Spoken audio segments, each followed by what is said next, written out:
noite, tudo bom com vocês? Lumens, luminosos, estamos aqui no Pod Verde. E hoje o tema é como trabalhar com segurança e altura dentro da construção civil. Hoje a gente tem um convidado especial que é o Matheus, técnico de segurança pela Campus SEG, Previsão e Segurança. Então ele é especialista em NR35, vai explicar pra gente, vai conversar com a gente sobre isso, esclarecer algumas dúvidas até que eu também como estudante, né, da segurança do trabalho e engenheira, a Priscila também é engenheira de segurança. A gente vai conversar sobre isso e esclarecer até umas dúvidas que podem ser de vocês também. Boa noite, Matheus, tudo bom? Tudo bem com você? Tudo bem? Boa noite, pessoal. Fale um pouquinho de você primeiro, Matheus, para começar. Pessoal, conhecer. Pessoal, trabalhei aí há 8 anos com pintura predial. Trabalhei em alturas, aí pintando prédio através das cordas, cadeirinhas suspensas, né, em altura. Depois me especializei dentro da área de técnico de segurança do trabalho. Depois fui fazendo a minha pós-graduação dentro desse mercado. Curso de bombeiro civil, também me formei como alpinista industrial, que é um pouquinho mais diferente do que o ramo de construção civil. E também como instrutor de treinamento, sendo eles a NR35, trabalho em altura, espaço confinado, plataforma elevatória, balancinho, cadeirinha, empilhadeira, entre outros aí. E estamos aqui hoje para poder bater um papo aí sobre segurança em altura dentro do canteiro de obras. Matheus, você vai apresentar seu amigo que você trouxe hoje? Sim, com certeza. Esse aqui, galera, é o Bob. O Bob anda comigo no carro aí, né? Tá aqui, para prestar um socorro pra galera. Hoje mesmo a gente estava dando um treinamento de primeiros socorros. E também a gente decidiu trazer ele aqui, fazer alguma demonstração, algo assim que puder. Legal. Legal. Então, o seu mundo é sempre nas alturas, né? Ah, Você sempre nossa, gostou disso? Sou apaixonado. Aliás, o hobby, né? O hobby é estar em altura, fazer um rapel, Legal. fazer um arborismo de vez em quando com alguns amigos aí. Isso é muito gratificante. Quando você está lá em altura, tem gente que, nossa, se eu chegar perto da beiradinha, pra mim já é. Pra mim não, eu quero estar lá, mas com segurança, né, galera? Com segurança, sempre ancorado ali com uma linha de vida. E no rapel tem toda a questão de esporte. E às vezes o pessoal faz esporte também em altura, às vezes sem segurança nenhuma, sendo que dá para adotar algum método de segurança, uma pessoa para estar ali sempre de vigia, e entre outros, né? E então aí. Qualquer esporte, né? Precisa ter uma segurança. Seja a altura ou não, mas precisa garantir. Porque todo mundo quer sair bem, né? Essa é a intenção, né? Chegar em casa. E para começar? Excelente. O que eu estava pensando, né, de trazer aqui para vocês, falando do canteiro de obras da construção civil, o que nós temos enfrentado aí como um dos principais pontos negativos, eu falo, falando da segurança em si, dentro da construção civil, quando a gente fala de altura. Quando a gente fala de altura, nós temos muitos pontos importantes para falar. Anotei alguns, a gente não está compartilhando. Um dos temas que acho legal começar aqui abordando, até fazendo uma pergunta para você mesmo. Para trabalhar em altura, né, as normas brasileiras, tem que ser pago o adicional de periculosidade para o trabalhador? O que vocês acham? Porque vocês concordam que ele está correndo risco ali de estar trabalhando em altura? É um dos trabalhos mais em alto risco letal, né? Letalidade real. Só que para mim não é caracterizado como tratão adicional. Eu lembro que é só confinado, inflamáveis, alguma coisa assim, que é mais imediata. Legal, Tem que risco de também, morte, você né? fala. Isso. Entendi, tá. O que você acha? Eu acredito que sim. A partir do momento que a pessoa está exposta, O risco de morte ali, você acha que... E aí, Priscila, o que você acha? Desempate. Pode chutar aí, qualquer coisa. Acha, não Eu acha? acho que não. Você acha que não? Não. Excelente. Eu trabalhei 8 anos como pintor predial. Quando eu comecei a minha especialização em técnica de segurança do trabalho, eu comecei nesses pontos importantes. Eu falei, peraí. Aí eu vi lá que não era adicional a periculosidade. Eu falei, o que está acontecendo? Eu trabalho em altura e eu sei do risco que é. Se bobear lá em cima, é só uma chance de errar que a pessoa tem, né? Vai vir a óbito, infelizmente. Aí eu pesquisei informações, né? Vi discursos lá em Brasília, no Ministério do Trabalho, Emprego. E a gente viu, aí eu vi lá uma matéria muito importante falando o quê? Por que a gente não vamos pagar o adicional de periculosidade? Porque, primeiro, a empresa em si, ela tem uma série de obrigações a cumprir, né, quando a gente fala sobre trabalho em altura. O trabalhador em si também, ele tem uma série de obrigações a cumprir quando é falado de trabalho em altura, uma série de regras, procedimentos a serem adotados, né, falando também da NR35, trabalho em altura, que é a norma que visa trabalhar em segurança em altura. Então, ou seja, essa própria norma, ela nos traz para quê? A gente fazer análise de risco, fazer muitas e muitas coisas, usar o equipamento correto, o trabalhador, ele tem o direito de recusa, então se a própria empresa mesmo está agindo de má fé, um trabalhador está impondo ele um cargo pesado, tipo, ó, vai lá, vai fazer sem segurança, só no telhado, lá sem uma linha de vida. O próprio trabalhador, no treinamento, ele aprende que ele não precisa colocar a vida dele em risco, porque, ou seja, né, ele não está ganhando para isso, para colocar a vida dele em risco. Então ele vai trabalhar em altura, ele vai. Porém, tem que ter a segurança, uma linha de vida, um ponto de ancoragem para se amarrar, o cinto de segurança em dia, né? Não adianta ter um cinto, mas ele está lá vencido mais de 15 anos. Entre outros fatores que a gente vamos falar um pouquinho aqui hoje. Ou seja, a norma diz que se a gente seguirmos todos os procedimentos de segurança, ter uma atividade supervisionada, ter uma linha de vida conforme a NBR pede, não tem como o trabalhador morrer. Não tem como ele dizer, vai cair de lá, caiu, morreu. Não tem como. Olha que caso, até assim, a gente olha, acha até meio que dramático, né? Teve um caso que aconteceu em Campinas, que a empresa dava todo o procedimento, fornecia tudo que a norma exigia. E nesse caso, o trabalhador, ele tinha os treinamentos, tinha a linha de vida certinha, laudada, para o engenheiro, especialista, tudo certinho. O trabalhador esqueceu de atracar o cinto de segurança na linha de vida. Então, pode ser uma falta de supervisão, né? Mas assim, não precisa, né, literalmente, o cara tá ali do lado do cara olhando. Às vezes está ali dentro da área, dentro do setor supervisionando, e às vezes está no local que às vezes o outro acaba não vendo, né, que está atracado. E o camarada foi lá, subiu no telhado e esqueceu de, ou por má fé, não quis se ancorar, algo assim do tipo. Esse trabalhador, infelizmente, veio a óbito com a queda. E aí, né, vamos acionar o seguro de vida da empresa para pagar para a família. Aí foi até um perito do seguro de vida no local, foi lá, olhou, constatou e falou, não, infelizmente a gente não vai pagar o seguro de vida para o trabalhador. Por quê? Porque ele colocou a vida dele em risco, ele tinha treinamento, ele tinha EPI, tinha linha de vida, tinha tudo. Por que ele não seguiu o procedimento? Então não foi pago para ele, esse caso foi em Campinas, não foi pago para a família, no caso, o seguro de vida, porque deu como um homicídio, porque ele não cumpriu os procedimentos necessários. Pode ser uma falha humana? Acredito que pode ser, né? Foi um pouquinho pesado assim, mas para nós entendermos, né, talvez o trabalhador que esteja nos escutando, os profissionais, tanto que nos treinamentos que eu ministro, eu sempre viso isso, né? O trabalhador não é só a empresa que tem responsabilidade, o trabalhador também tem essa responsabilidade, tá? A dever de se cumprir. É que às vezes você está tão acostumado com o procedimento que você faz, vai fazendo repetidamente, você não percebe, né? E é aí que mora o perigo, né? Aí que mora o Não é perigo. nem só na ENET, todos os procedimentos, que vocês já fizeram um teste que parece um macaco no vídeo, você nem percebe que ele fez uma coisa ali, porque você está tão viciado na questão. Imagina trocar um telhado, que eu também participei de um. Todo dia você vai lá, sobe, todo dia vira um hábito, a mesma coisa dirigindo, você nem olha mais, e é isso. Por isso que é importante, então, acho que sempre dois trabalham à altura, que os dois se cuidam, né? Isso mesmo.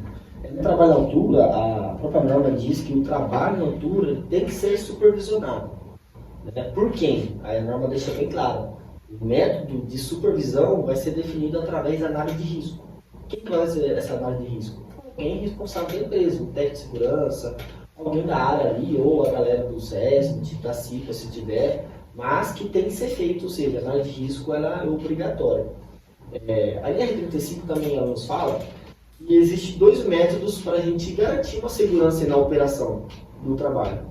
Se é um trabalho que não é rotineiro, por exemplo, a gente vai limpar, vai fazer uma vedação de pelo nas calhas. Então, assim, às vezes, está lá na indústria, está na construção civil, e às vezes acontece que o cara não sobe todo dia lá. Vocês concordam? Às vezes, sei lá, a cada mês, a cada 3 meses, 6 meses, 1 ano, dependendo do local, e aí esse profissional vai lá. Ou seja, não é uma atividade rotineira. Para isso, a norma exige que que seja feito uma permissão de trabalho.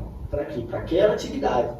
Para aquela atividade em si, vai ser feita uma análise de risco, vai ver todos os riscos que estão sendo ali naquilo que o trabalhador vai estar exposto, né?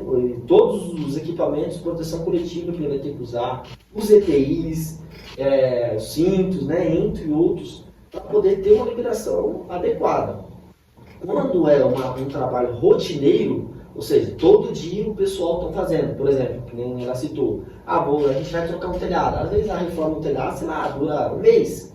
Ou seja, dentro daquele mês, ou 2 meses, 3 meses, você concorda que vai ser um trabalho rotineiro? Então, imagina a gente criar uma permissão de trabalho todo dia igual. A gente pode fazer um método diferente, que nem a 35. Ela fala para a gente criar um procedimento de trabalho em altura. Em vez de ser uma permissão diária, não, já vai criar um procedimento, um passo a passo. Ou seja, quais são os riscos? Os riscos vão ser esses. Os riscos vão mudar durante a atividade?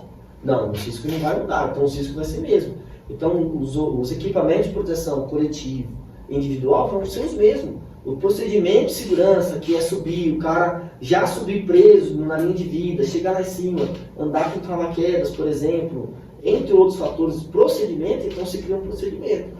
E aí, o que pode, né, acredito que se não tiver, por exemplo, um DDS semanalmente com a galera, uma fiscalização, o DDS é um diálogo de segurança com o profissional da área de segurança do trabalho, tem com os trabalhadores, para quê? Para estar reforçando, né, tem um bate-papo com a galera bem simples ali, está reforçando com a galera sobre a segurança em altura. Agora, se a gente cria um procedimento e não tem uma fiscalização, não tem um DDS, né, que a gente acabou de falar, e alguém ali em cima vendo se o pessoal está fazendo, né, e às vezes o ser humano é falho, a gente não é perfeito, até o ser humano às vezes acaba esquecendo, ou às vezes por má fé também, então tem que ter alguém fiscalizando, né, então tem que ter um supervisor supervisionando. E assim fica lá 1 mês, 2 meses, 3 meses fazendo a mesma atividade, sem isso, o que pode acontecer? A autoconfiança, porque todo dia eu estou fazendo a mesma coisa, todo dia. Eu tive um amigo, a gente trabalhava junto na época que a gente era pintor, a gente estava montando as cordas no telhado e você imagina, a gente pintando um prédio de 20 andares demora mais ou menos ali, com a equipe que a gente tinha, mais ou menos dentro de 4 meses, 6 meses. Aí você imagina, 4 meses, subindo no telhado, amarrando as cordas no mesmo lugar, usando o mesmo cinto, forrando o chão, a mesma tinta, isso, aquilo, outro. Ou seja, é um procedimento que a gente fazia. E ali teve um dia que a gente estava lá montando as cordas, conversando, tal. E beleza, a gente foi montar, o rapaz foi montar na cadeirinha. Quando ele montou na cadeirinha, que ele olhou pro corpo dele e falou, cadê meu cinto de segurança? Ele montou na cadeirinha sem estar preso em lugar nenhum. Imediatamente ele já correu para o novo telhado de novo, viu que seu, oi, que cabeça? A gente conversando. Então assim, ali foi uma falha humana, não é porque o rapaz quis. Mas se não tiver, né, uma DDS, uma conversa com o pessoal, uma fiscalização, é isso que pode acontecer. A pessoa cai na questão da autoconfiança. Todo dia está fazendo a mesma coisa. E também tem um fator dos meninos, chama os meninos. Os meninos experientes e tal, sempre vão e a gente tem que saber conversar, falar com eles, ó.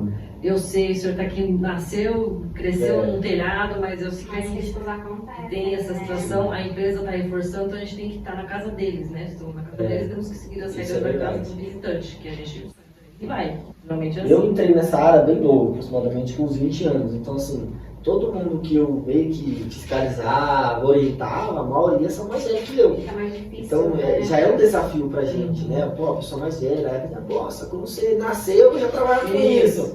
Então, mas tem normas, tem que seguir isso, que outro. Eu sempre gosto de explicar o porquê para o pessoal, por quê. Não é simplesmente, tem que fazer isso. Não. Olha, se você não fizer isso, vai acontecer isso, isso e isso. Olha, e outro, não é que pode, assim, acontece mesmo. Tem fulano de tal, amigo meu, que eu já vi acontecer, isso e o outro. Então é uma conversa, né? Mas literalmente mesmo, dialogar com a equipe. Tentar trazer para o emocional, né? Para tocar e fazer com que... Tem um trabalho que eu acompanho, eu gosto de fazer um diálogo de segurança um pouquinho diferente da galera, porque dentro da obra tem tipo 3, 4 equipes dentro. Então, às vezes, cada equipe está mexendo com um cenário diferente. Então, eu gosto de ir lá conversar com a equipe e dialogar a segurança sobre os riscos que eles estão fazendo ali. Porque se eu falo de um risco só, às vezes vai ser cabeça só para um. Ali. Não é Entendeu? melhor Então, achei mais fácil e mais produtivo ir com cada equipe diferente, por exemplo, né, gesseiro, pintura, pedreiro. Cara, totalmente diferente. Tem nada a ver uma coisa com a outra. Então, eu gosto de ir lá, dialogar com a galera, conversar, ter um bate-papo ali, de uma forma que vai ser eficaz e com qualidade com o pessoal. Quantos metros é considerado um trabalho em altura? Excelente, boa pergunta. É considerado trabalho em altura, conforme o NR35, toda atividade a partir de 2 metros de altura do seu nível inferior, onde haja risco de queda. Tá? Então, assim, a gente vai contar o quê? Qual que é o meu nível inferior? São os nossos pés, correto? Então, não a palma da minha mão. Então, se eu ficar de pé aqui e levantar minha mão, eu já vou estar mais de 2 metros, então eu estaria em altura. Não é isso, é sempre do meu nível inferior. Ou seja, contando assim, por exemplo, se eu cair, eu vou cair quantos metros? Meus pés vão cair, sofrer uma queda de altura de quantos metros? Então, a gente conta a partir disso. E outra coisa, a norma deixa bem claro que é onde haja risco de queda. Ou seja, se não tem risco de queda, não é trabalho em altura. Porque às vezes a pessoa está dentro de um apartamento, está lá no quarto andar e está numa sacada. Quem olha de fora, você está lá no quarto andar. Está lá no quarto andar, mas tem um guarda-corpo protegendo o trabalhador. Tem um guarda-corpo, né? Então, se não tem risco de queda, mesmo que ele esteja 100 metros de altura, mas não tem o risco dele cair ali, literalmente, não é considerado trabalho em altura. Até no cálculo do Calabart, tem uma equaçãozinha lá baseada nesse risco aí, Isso, né? fator de queda. Isso, fator de queda. Isso. A gente fala sobre zona livre de queda e questão de fator de queda. Então, assim, né, quanto mais baixo ele prender o Calabart dele, ele vai ter que fazer aquela soma total. Só para a gente entender aqui, tentar resumir de uma forma bem simples. Que é uma questão máxima, né? Aquela conta que tem lá. É o mais absurdo que pode acontecer. Então, o camarada está ancorado no peito ou nas costas com o Calabart, que é o extensor do cinto de segurança, e ele se ancora ali na altura dos pés dele, mais ou menos.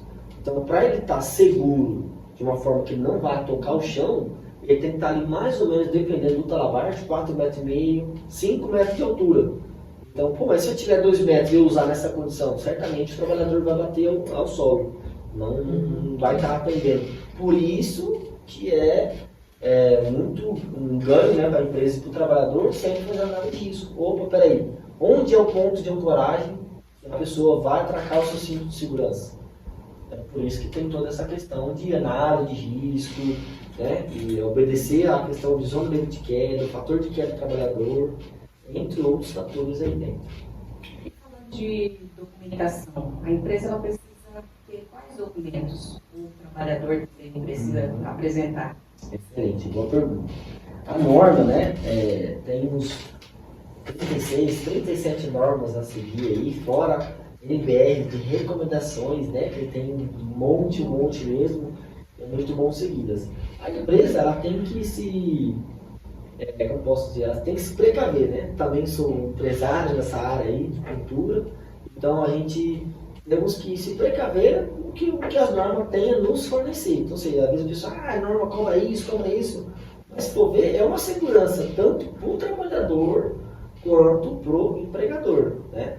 Um dos documentos muito importantes é o PGR. O PGR é o Programa de Gerenciamento de Risco. Isso quem faz é um profissional da área de segurança do trabalho. Ele vai fazer um programa para gerenciar todos os riscos que tem dentro da empresa. Por exemplo, vamos citar o risco de altura, né? Que é nível superior acima de 2 metros. Então, esse documento vai estar lá falando tudo, quais são os riscos de altura, entre outros. E o que vai fazer para se assegurar desse risco de altura. Nesse programa vai estar lá. Aí depois nós vamos ter um outro programa de controle médico de saúde ocupacional, onde o médico do trabalho vai avaliar esse PGR e vai dar os seguintes exames clínicos que o profissional tem que fazer para trabalhar em altura. Por exemplo, vamos citar eles. Um dos exames, né, além de vários que faz lá, um dos exames que é bem importante a gente citar, que é obrigatório para trabalhar em altura, é o exame psicotécnico. onde, né, o trabalhador vai fazer o exame, vai passar por uma psicóloga, um pessoal da área, e vai fazer todo o check-up, né, perguntas, até quando a gente tira a habilitação, né, para ver se a pessoa tem alguma doença mental, ou sofre de algum transtorno. Então, eu tenho conhecido que ele, infelizmente, era um ótimo profissional, mas, infelizmente, por ele ter um probleminha mental, ele não passava no exame. Às vezes a empresa ia lá, contratava ele, dava os treinamentos, comprava o uniforme, depositava o VR, depositava a passagem o mês inteiro. Quando ia fazer exame médico, não passava no exame médico. A empresa perdia, né, todo o investimento que investiu no profissional. Mas, assim, se a pessoa não passa nesse exame médico, que o médico do trabalho colocou lá para ele fazer para trabalhar à altura, então quer dizer que ele não está apto para trabalhar à altura. Pode ser que, por exemplo, ele tenha labirintite, né, ou medo de altura, ou tem algum pânico também, né? E às vezes a pessoa também não sabe, né? Acaba Sim, descobrindo lá isso, no acaba exame. descobrindo no exame mesmo, né? Tanto esse rapaz que eu falei pra vocês, ele não sabia. Ele, né, sempre tem uma dificuldade em aprender as coisas, mas doença mental mesmo foi uma das primeiras coisas uma luzinha acesa para ele, né? Os familiares. Mostra por que ele não passou no exame. Mostra, provavelmente ele tem uma doença mental mesmo. E aí, se o trabalhador passa nesse exame, aí vai vir um atestado de saúde ocupacional do trabalhador, falando que, ó, esse trabalhador aqui está apto a trabalhar em altura. Então, assim, só de ter esses documentos, a empresa e o trabalhador já está assegurado que, opa, não vai acontecer da pessoa, sei lá, ter uma crise e se jogar no prédio, né? Vai se esquecer com dificuldade de amarrar o cinto de segurança. Então, só desse exame, olha o quanto que a empresa já está se prevenindo de fazer. Às vezes a empresa pensa, não, nossa, exame caro, tem que fazer isso e outro, mas se a pessoa, né, cai lá de cima, por causa que a pessoa já tem uma doença. Então olha o transtorno que isso dá. Então a gente vê que a prevenção é uma das melhores etapas de tudo, né? E depois do ASO, aí nós temos algumas mais documentação de segurança, falando sobre, por exemplo, a ordem de serviço, que se encontra lá no R1. Lá na ordem de serviço da empresa, tem que estar falando tudo que o trabalhador vai se executar. Vamos citar, por exemplo, o cargo de um pedreiro.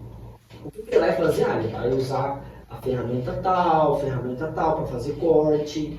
Ele vai usar massa. Então, opa, tem o cimento, pode corroer a mão, né? Quando você vê que a maioria dos pedreiros tem a mão toda. Por quê? Porque não usam o equipamento adequado, a luva. Então, aquilo vai corroendo a mão da pessoa. Então, essa ordem de serviço vai estar falando tudo que ele vai fazer. Ele trabalha à altura? Beleza, ele trabalha, por exemplo, em plataforma elevatória. Então, lá na ordem de serviço vai estar falando. Aí vai estar lá a orientação, todos os EPIs que ele tem que usar, toda linha de vida se ele for precisar usar, plataforma, vai usar plataforma? Então, ele vai ter que ter um treinamento específico de altura e de plataforma elevatória. Então, isso já é um documento. Quem vai fazer isso? Um profissional da área de segurança de trabalho. Vai ver, junto com a análise de risco, vai ver qual é o melhor coisa a se fazer com esse profissional. Feito esse documento, essa ordem de serviço, e ali o pessoal pode colocar também todos os procedimentos internos da empresa. Tem que fazer isso, aquilo, outro, para quê? Para melhor ainda prevenir um acidente. Tem validade da empresa, então tem que voltar lá para atualizar, renovar. Isso. Porque é um documento da empresa e tem validade, né? Isso. O PGR, nesse caso, todo ano tem que estar renovando. Porém, se mudou algum risco, tem que ser acrescentado documento. Então, tipo assim, o pedreiro mudou de função ou de risco.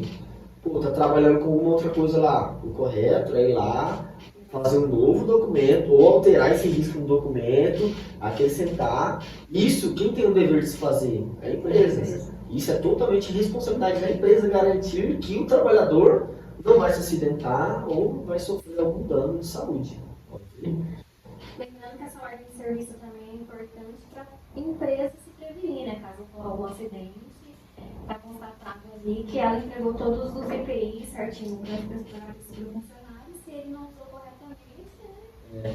Realmente, nessa ordem de serviço vai estar falando todos os EPIs que a pessoa tem que usar. Então, o empregador ele é obrigado a entregar todos os EPIs para o trabalhador usar. E aí, nessa entrega, a empresa tem que ser sábia e passar junto com a entrega a ficha de EPI a ficha de controle de EPI. Então, toda vez que a empresa entrega, tem que estar lá assinando, né, que a pessoa recebeu o EPI. Eu conheço muitas empresas que às vezes não, né, sempre dão os EPIs para o pessoal, só que eles não pegam a ficha de EPI, não fazem um controle interno na empresa com o trabalhador. Aí às vezes o trabalhador, né, acontece alguma coisa, às vezes, né, não vai com a cara do patrão, sai da empresa, e aí alguém faz a cabeça da pessoa, acaba colocando na justiça, e aí às vezes já aconteceu história de o trabalhador colocar a empresa na justiça falando que não recebia tais EPIs, corria o risco, não usava os EPIs porque a empresa não dava, sendo que a empresa dava. Só que quando chegou lá na justiça, a empresa não conseguiu se proteger porque ela não tinha esse documento, essa ficha de controle de EPIs. Então, assim, além de garantir a segurança do trabalhador, garante também a questão financeira, judicialmente, da empresa. O que eu vejo no campo é assim, mas por que precisa assinar? É muito papel, estou perdendo tempo fazendo, tenho que trabalhar, tenho que estudar para fazer, porque eu tenho que entregar. Mas faz parte da segurança Das duas partes, né? exatamente. Tem que ter, uma burocracia não é burra, né? Nesse caso não é burra, Não. é muito inteligente. Lembrando que todo EPI tem uma numeração, né, Matheus? Tem todo um CA, chama certificado de aprovação lá no método, né? Tudo que é EPI tem que ser certificado, tudo certinho. E a validade dele é na compra, não?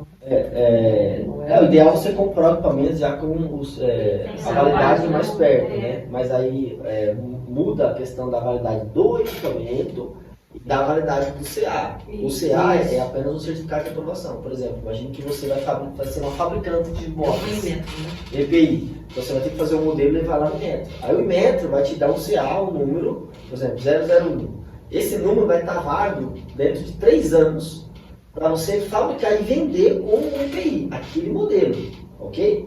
Aí você vai fabricar dentro desses 3 anos. Venceu o seu CA, você pode continuar fabricando e vendendo? Não pode. Então, venceu, ou você renova, ou você troca.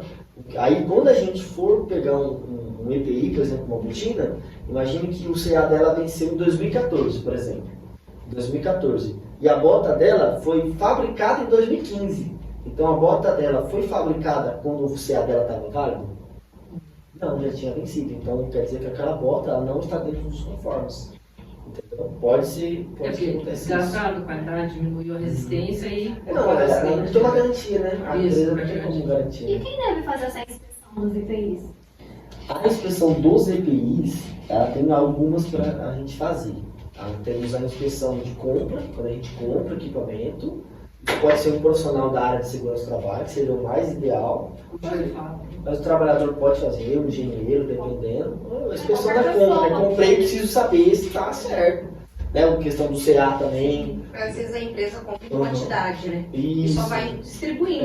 Não, tem que ser feito uma inspeção Tem um no controle começo ali. Tanto saber que se comprou, às vezes você vai lá comprar, imaginar com o EPI, por exemplo, um cinto de segurança. Tem muitas empresas que colocam um regimento interno de que o cinto só pode usar por 5 anos. Aí você vai comprar o cinto hoje, ele foi fabricado há 2 anos atrás. Então quer dizer que ele só vai valer para você 3 anos. Entendeu? Então é legal a gente comprar no ano de fabricação que a gente está, exatamente, para você não perder isso.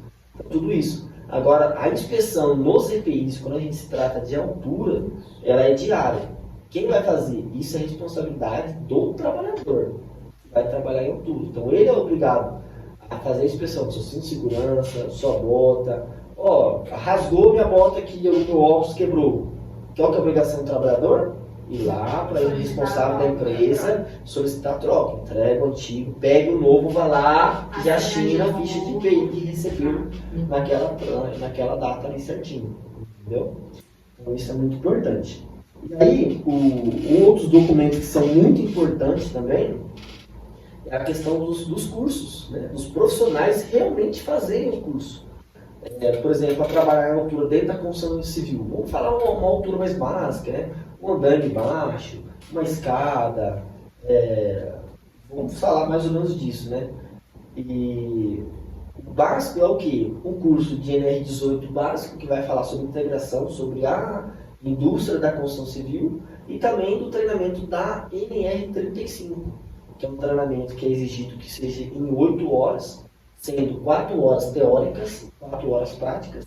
Então, né, a gente... Então, deixar um treinamento presencial. Isso, tem que ser um treinamento presencial, porque não tem como fazer um treinamento prático online, né? Tem muitos casos que a gente vê por aí, o treinamento online, tal, isso, pro outro. Nada melhor do que estar lá no momento com um profissional, você tirar dúvida no momento, vestir o cinto de segurança, né? Às vezes a gente vai, eu mesmo já dei muito treinamento, tenho parceria com escolas técnicas, dei muito treinamento, às vezes a pessoa, quantos anos você trabalha?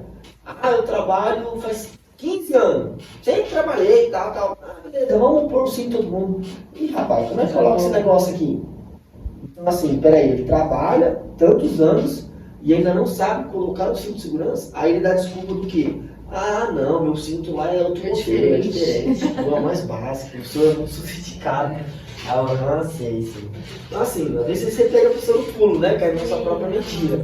Então assim, o treinamento prático, cara, é uma ótima, já a pessoa ela vai entender como se movimentar com o cinto de segurança, como saber fazer uma inspeção no seu próprio cinto de segurança, fazer do colega, saber questões do risco. Um treinamento de NR35, o próprio trabalhador vai aprender a fazer análise de risco. Então imagina só, é que eu só trabalho, eu não sei. Não. O trabalhador, ele também tem que fazer análise de risco. Porque muitas vezes, além de ter um técnico de segurança, às vezes liberando, fazendo uma permissão de trabalho, vocês concordam que ele também tem que ter um olhar crítico na situação? Porque às vezes o técnico de segurança não vai ficar lá como uma babá 8 horas por dia em cima do caso. Não, ele terminou aqui, vai para lá. Então ele tem que fazer a sua própria análise de risco para começar a trabalhar. Em caso de mal-estar, hoje eu não acordei bem, não estou legal, estou com uma dor de cabeça, uma enxaqueca, eu tenho que subir no balancinho para pintar um prédio. Excelente. O trabalhador ele tem direito ao direito de recusa. Então, assim, se ele não está se sentindo bem, se ele está com algum problema, assim, a empresa, vamos falar na questão do que a gente vê, né? A empresa, a pessoa doente, ela tem que ir para trabalhar, ela tem que ir para onde? Ela tem que ficar em casa, né? Não, mas beleza, ficar em casa descansar. Sim. Mas ele vai conseguir recompensar essa falta, por exemplo? Só ficando em casa? Normalmente. Então, o ideal é que o profissional procure ajuda o trabalhador procura ajuda para saber o que está acontecendo com o corpo dele. Por que ele está assim? Às vezes, né? Às vezes é só o dia, o momento, se alimentou uma gripe, se alimentou mal. Então, assim, é interessante, até que o profissional não perder o dia de trabalho, é que ele vai num pronto-socorro, seja atendido, por mais que seja o mais básico possível, mas ele vai conseguir ali o seu atestado para não perder. Porque se ele for para trabalhar, eu estou mal, vou ficar aqui parado. Né? Então, assim, realmente tem condições que a pessoa vê, eu às vezes comi alguma coisa ontem, estou muito fazendo bem, não quis ir para o médico, porque eu sei que não é uma coisa séria, é um momento, mas aí questão de altura, não vou poder subir a altura, mas eu estou apto a fazer outras funções aqui no térreo, pode ser? Pode ser, entendeu? Ele não vai perder o seu dia, porque não é justificativo para a empresa também, o profissional fica em casa, fica em casa, tá tudo bem, vai ter que descontar seu dia. Não, mas eu tô mal, né? Aí tem que ter a comprovação médica do aí, geralmente, isso é barrado também, muitas empresas, provavelmente a indústria que é mais levada a sério, a segurança do trabalho, né, de passar, eles vão primeiro na enfermaria para depressão e não a pressão. Ela vê ele, teve um caso que eu vivenciei que ele não subiu porque estava com o olho vermelho, era ele é laranja, tá?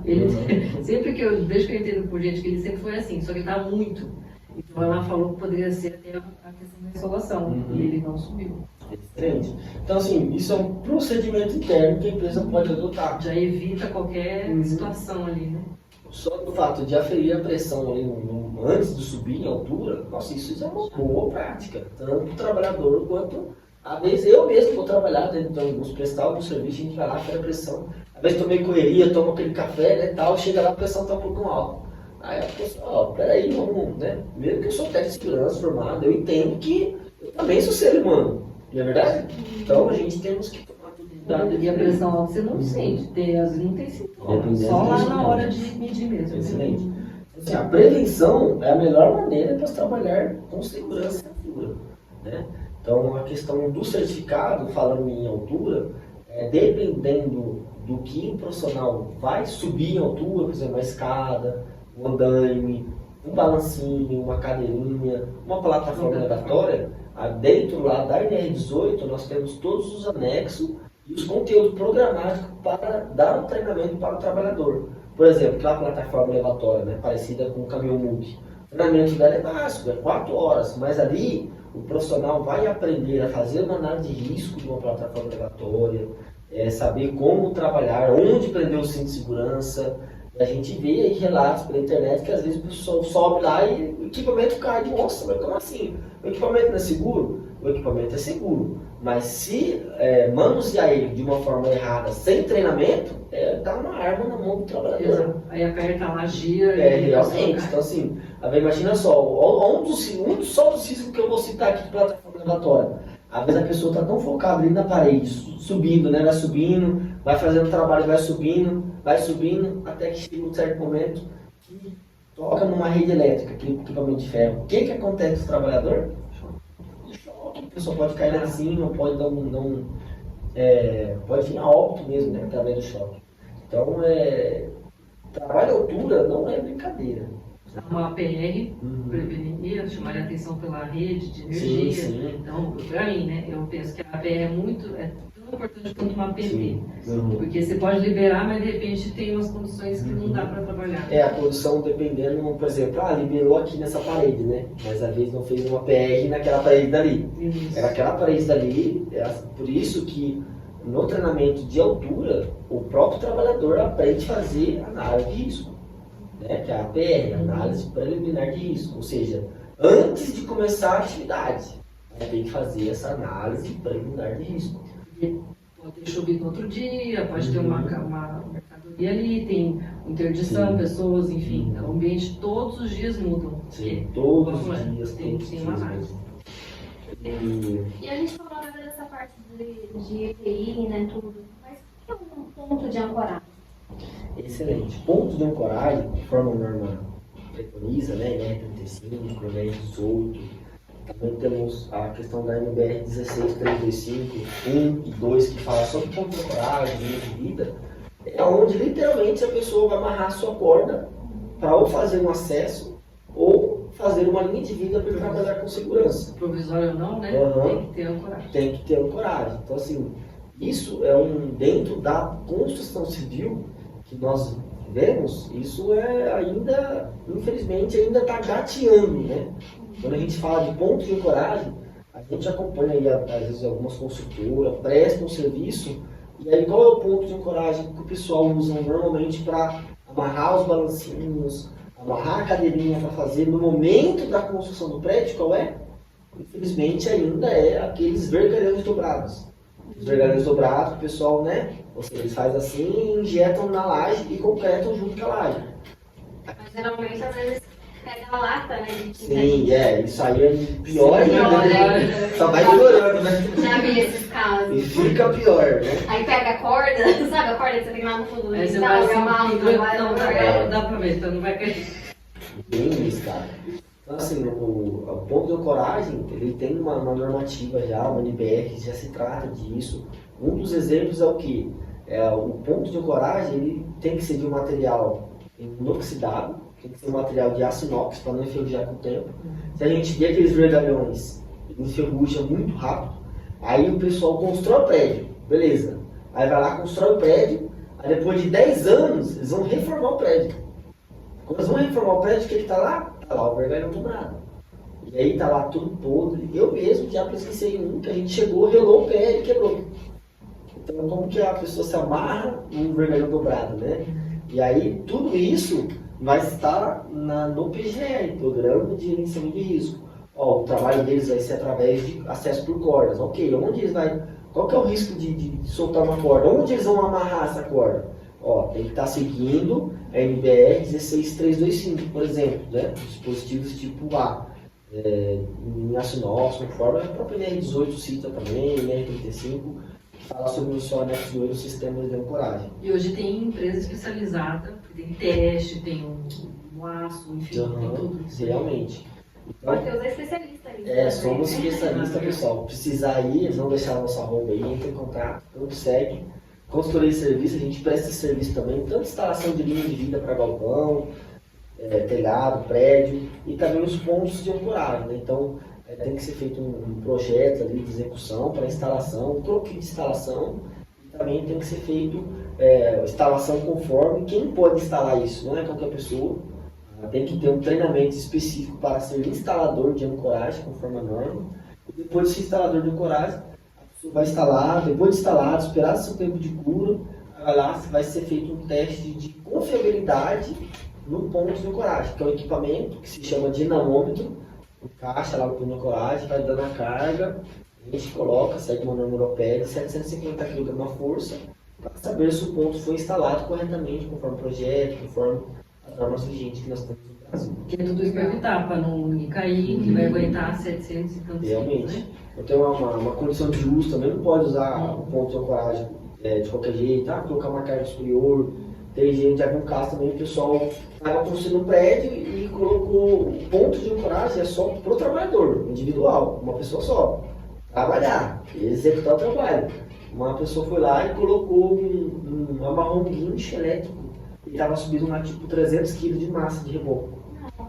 E aí subindo, e ele vai dando trampo e não aguentou. Por quê? No trampo, né, não é só 300 kg, então no trampo vai chegando lá condições. E aí o pessoal, naquele ponto, o pessoal tinha soltado o olhar, estava meio frouxo, infelizmente veio e quebrou lá. E aí sofreu uma queda lá, imagina se tivesse alguém embaixo. Né?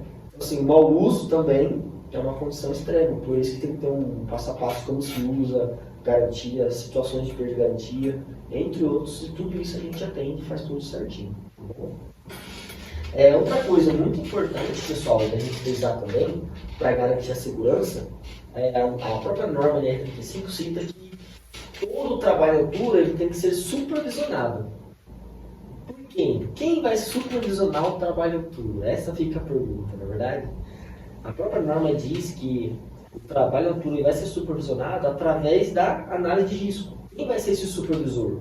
Vai ser através da análise de risco, né? Da APR, Análise Preliminar de Risco.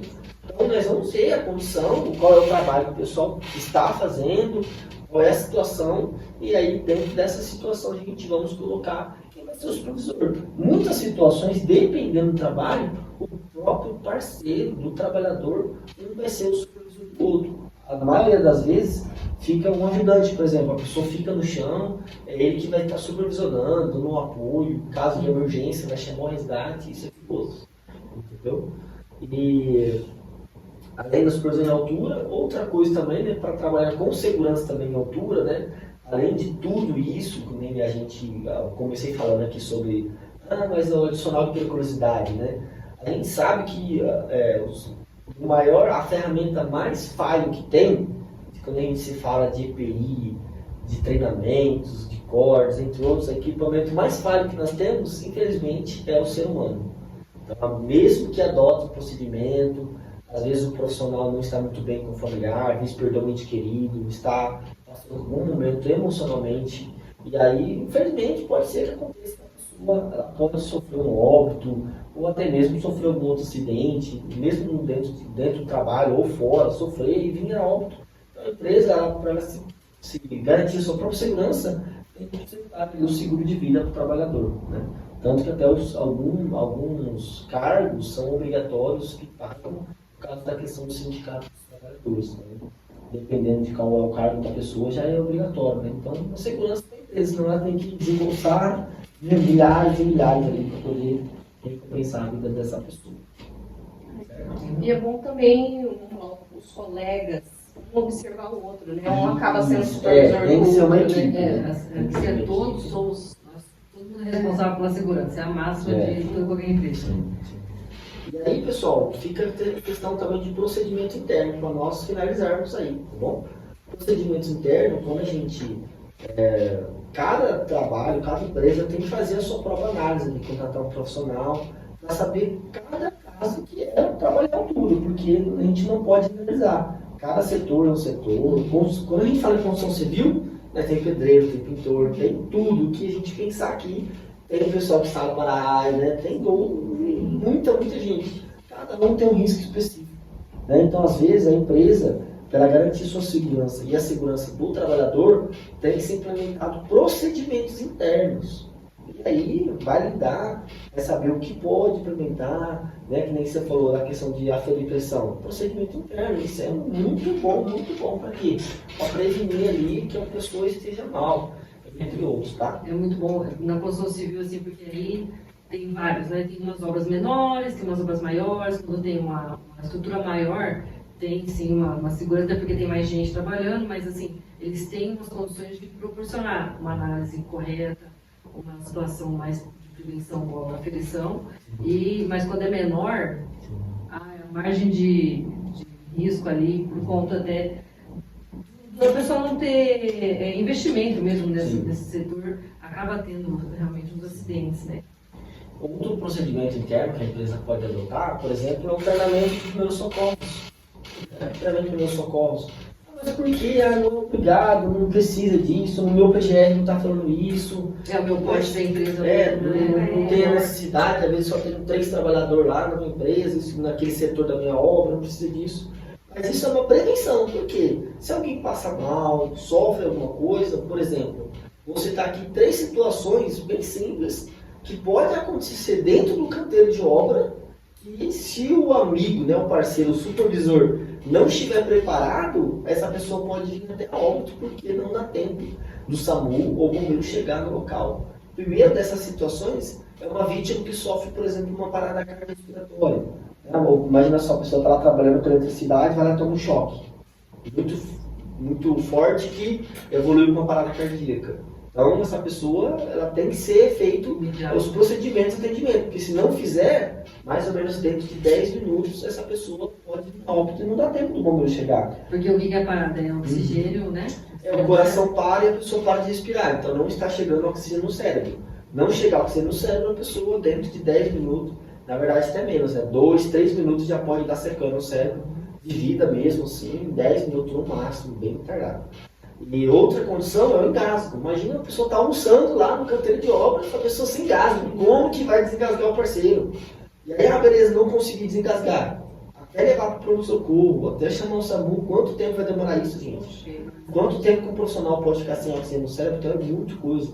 Outra coisa também que pode, né, infelizmente acontece bastante dentro do canteiro de obras, é o profissional se ferir com vergalhão, algo assim do tipo, ter uma grande hemorragia externa, uma grande perca de sangue. Se esse profissional sofre isso, imediatamente tem que ser estancado aquele sangue. Mas como que a pessoa vai fazer sem treinamento? Se não tiver. O treinamento é básico, pessoal. 4 horas de treinamento básico de primeiros socorros.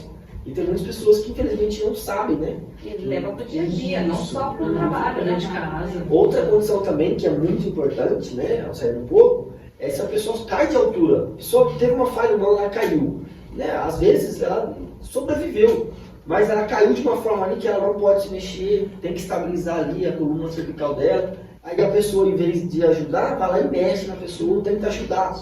Né? E às vezes acaba piorando, deixando aquela pessoa paraplégica ou tetraplégica. Então, por isso que é importante dos primeiros socorros. Outra pauta para nós encerrarmos é a questão do resgate de altura. Se a pessoa ela fica pendurada, né, não sofre uma queda na altura, está com cinto de segurança, então, quanto tempo essa pessoa tem para ser socorrida? Mais ou menos ali 10 minutos, que pode ser que comece uma síndrome da suspensão inerte, que é onde corta, né, a corrente sanguínea das pernas da pessoa e pode evoluir para uma parada cardíaca. Então, o procedimento interno é colocar ali um procedimento de resgate na sua própria equipe, treinar a sua própria equipe para fazer o resgate da equipe. Porque o bombeiro, a gente chama tantas coisas que eles têm para atender, é muita coisa para atender e para fazer um trabalho com segurança em altura, nós temos tudo isso e mais um pouquinho ainda, tá, gente? Mas assim, é bem básico mesmo, tem muita coisa para a gente garantir. Agora, se a gente for trabalhar de qualquer jeito, o acidente, infelizmente, é certo que pode acontecer.